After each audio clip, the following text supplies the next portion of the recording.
Répète après moi maintenant. Alléluia. Romains chapitre 10. On va voir Romains maintenant. Si tu veux, garde ta position. Si tu veux donner ta vie à Jésus, garde ta position. Garde ta position. Si tu es prêt à donner ta vie à Jésus, tu te prosternes, tu te mets à genoux, tu te prosternes. Tu répètes après moi. Au nom de Jésus, je crois de tout mon cœur et je crois à la justice de Dieu. Je confesse dans ma bouche que j'ai le salut par Jésus-Christ. Au nom de Jésus, je crois qu'en lui, je ne serai point confus. Au nom de Jésus, je crois que Jésus est Seigneur et Sauveur et par lui j'ai la vie. Au nom de Jésus, je viens à ses pieds maintenant. Je me confesse à ses pieds, je me repens à ses pieds de tout ce que j'ai fait. Je veux quitter le mal, que le Tout-Puissant m'aide. Au nom de Jésus, j'appartiens maintenant à Christ. Au nom de Jésus, Amen.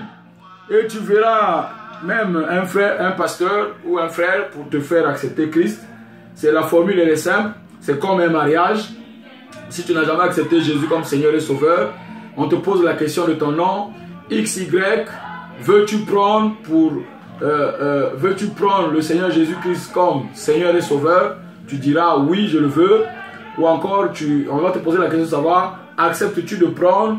Parce que la Bible dit que ceux qui l'ont connu et qui ont accepté, elle leur a donné un pouvoir de devenir enfant de Dieu. Donc, il faut que tu acceptes dans ton cœur que Seigneur, je t'accepte.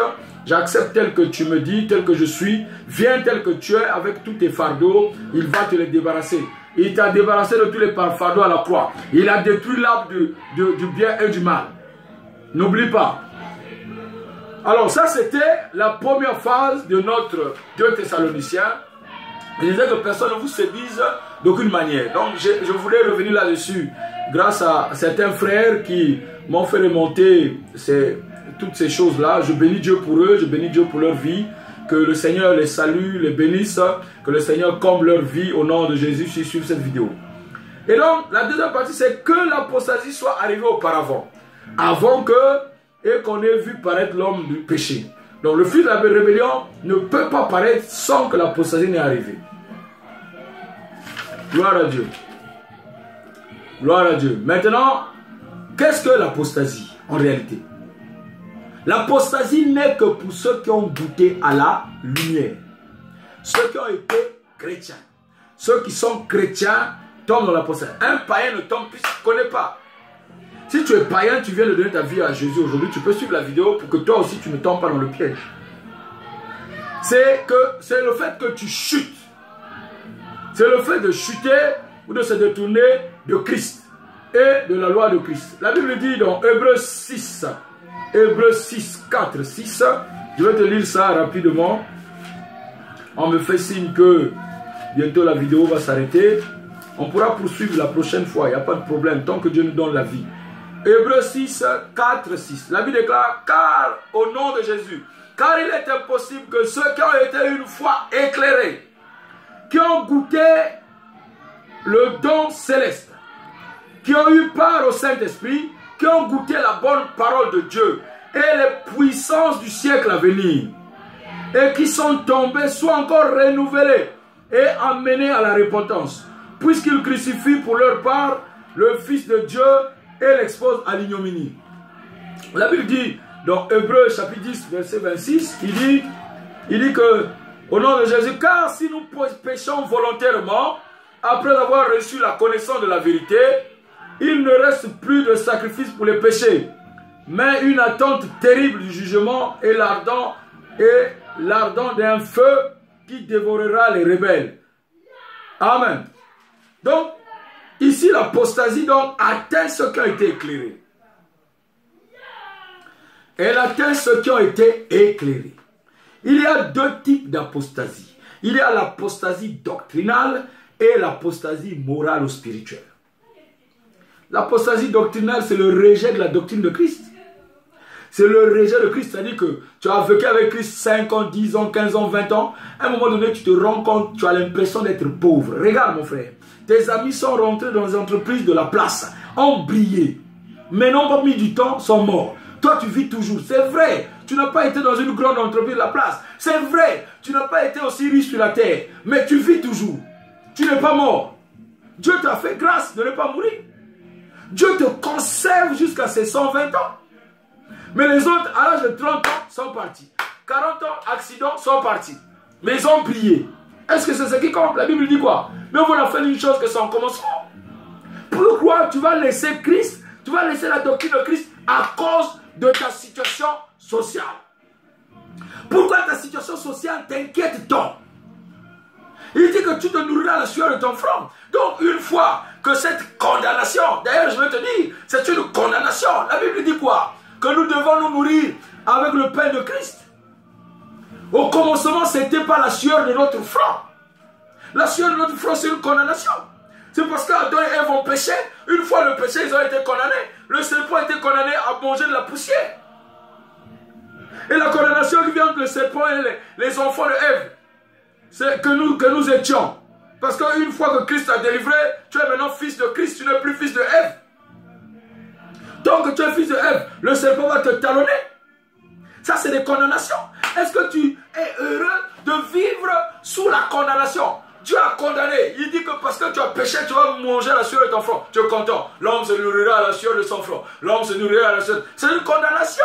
Mon frère, c'est une condamnation. Christ est passé décondamné. Il a décondamné l'ordonnance qui te condamnait, toute ordonnance. Il est passé à la croix. Il a fait jaillir la puissance de son royaume. Lorsqu'il est arrivé, il est au milieu du bien et du mal. Il a détruit cet arbre qui voilait tes yeux.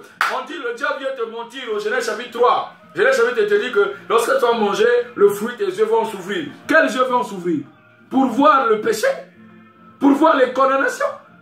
Les yeux qui s'ouvrent pour le bien et le mal? Est-ce que nous avons été appelés pour le bien et le mal?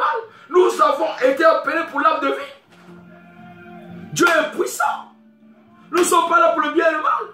Nous sommes là pour la foi. Et lorsque tu appelles par l'apostasie doctrinale, tu es en train de quitter la doctrine de Christ.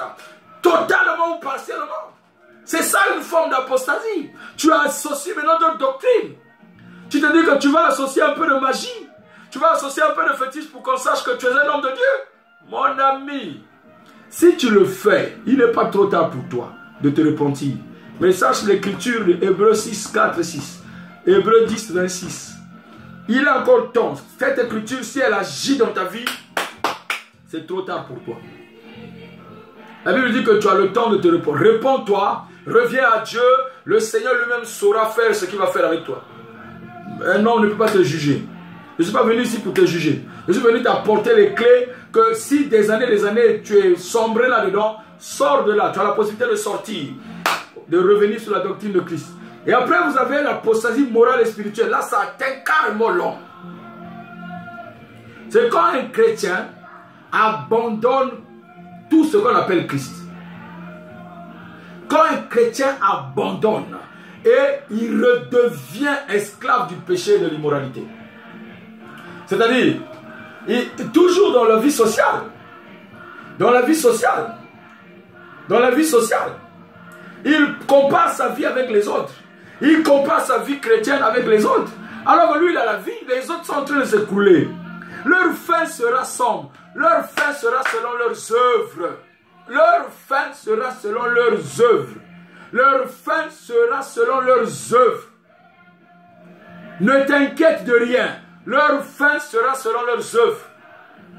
Gloire à Dieu. Alors, moi, j'aimerais aujourd'hui te parler maintenant. Comment tu peux faire si tu sais les signes que je te donne, que tu as atteint par l'apostasie. C'est donné dans 1 Timothée, 2 Timothée, pour que tu sois conscient. Ce n'est pas pour te condamner, mon frère, ce n'est pas pour te frapper.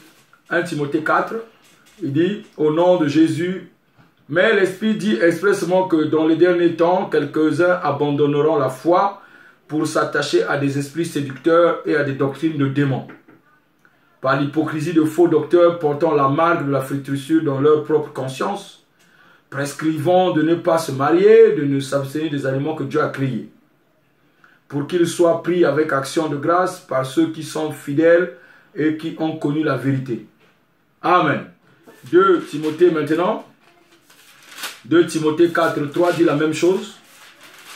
2 Timothée 4.3 dit la même chose. Tu peux avoir été dans une fausse doctrine, tu peux t'en sortir. Tu peux avoir été dans une doctrine de démon, tu peux t'en sortir. Il n'y a aucune chose qui peut t'empêcher de sortir. Alléluia. 4.3 dit ceci, car au nom de Jésus, il viendra un temps où les hommes ne supporteront pas la saine doctrine, mais ayant la démangeaison d'attendre des choses agréables, ils se donneront à une foule de docteurs selon leur propre désir, détourneront l'oreille de la vérité et se tourneront vers les fables. Mais toi, sois sobre en toutes choses. Voici une clé. Sois sobre en toutes choses, supporte les souffrances, fais l'œuvre d'un évangéliste, remplis bien ton ministère. Voici les clés qu'on te donne. Tu es chrétien.